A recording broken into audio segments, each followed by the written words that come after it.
Untuk menulisnya pada dasarnya berbeda sekali dengan menulis di kertas. Kalau di kertas ditulis dengan pulpen, pensil atau sejenisnya, tetapi kalau kita menulis lontar menggunakan yang namanya pengerupak.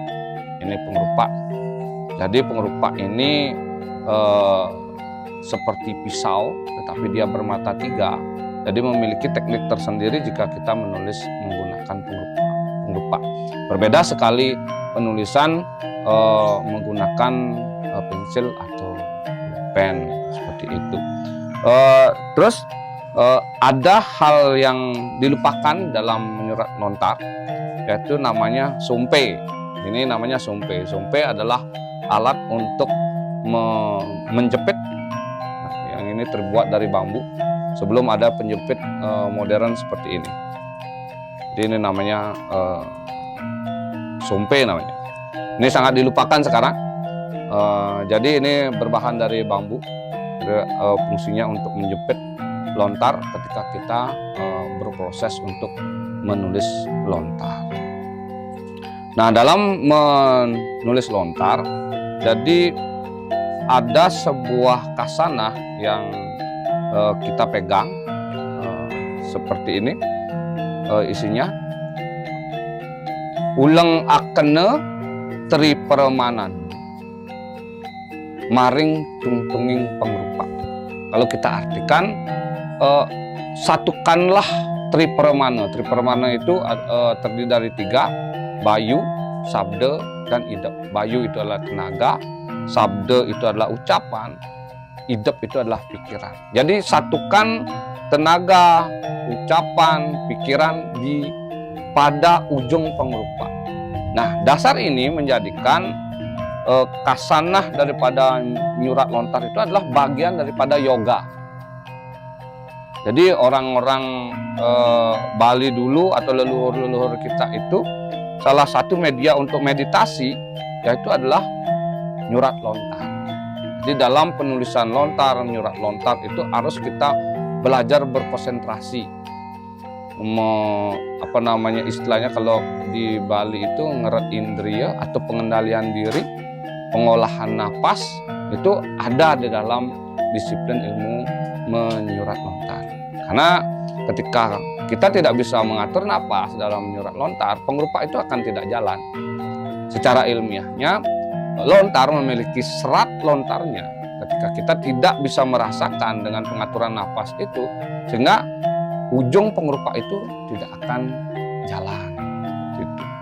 Nah, selain itu, penulisan lontar akan memberikan sebuah ciri atau ciri khas di setiap goresan sang penulis, tergantung pada perasaan pada saat si penulis itu menyurat lontar.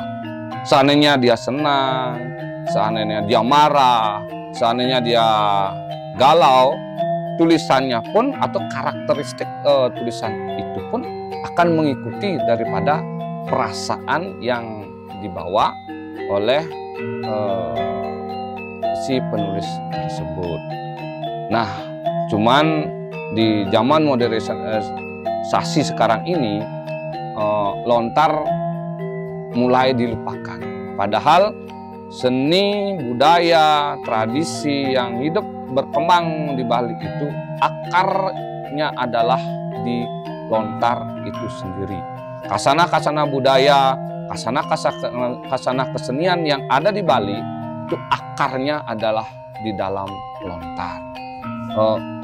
Kita tidak bisa salahkan satu dua pihak, tetapi ini menjadi sebuah PR kita bersama, terutama masyarakat Bali, agar kembali memotivasi generasi muda mencintai dan mengetahui lontar itu sendiri. Dari pengalaman saya pribadi, kesalahan di Bali itu pada pewarisan lontar itu sendiri. Karena di masyarakat berkembang pewarisan lontar tidak diimbangi dengan pewarisan pengetahuan. Jadi yang berkembang di masyarakat, banyak masyarakat Bali mengkeramatkan atau Balinya nengetang lontar. Jadi lontar itu tidak bisa diakses sebegitu saja. Jadi terlalu spiritual. Padahal lontar itu berisikan sebuah pikiran yang adiluhung oleh leluhur kita. Ambil contoh lontar usade. Lontar usade itu adalah racikan obat tradisional yang memang lahir dari pemikiran leluhur kita di Bali. Sementara masyarakat tidak tahu menahu tentang hal itu, sehingga pengetahuan-pengetahuan itu terpendam. Dan bahkan karena lontar tidak terawat, tidak terpelihara, sehingga hancur, sehingga pengetahuan itu akan hilang tanpa berguna sama sekali. Jadi harapan saya pribadi agar masyarakat lebih mengenal lontar, lebih mempelajari lontar, karena lontar itu adalah kunci daripada membuka peradaban kita di Bali. Semua ada di sana. Seni, budaya, sastra, kearifan lokal, identitas masyarakat Bali, semua kita bisa lihat dari lontar itu sendiri. Ayo semuanya kita ajakkan dan kita bangkitkan kebudayaan nyurat lontar.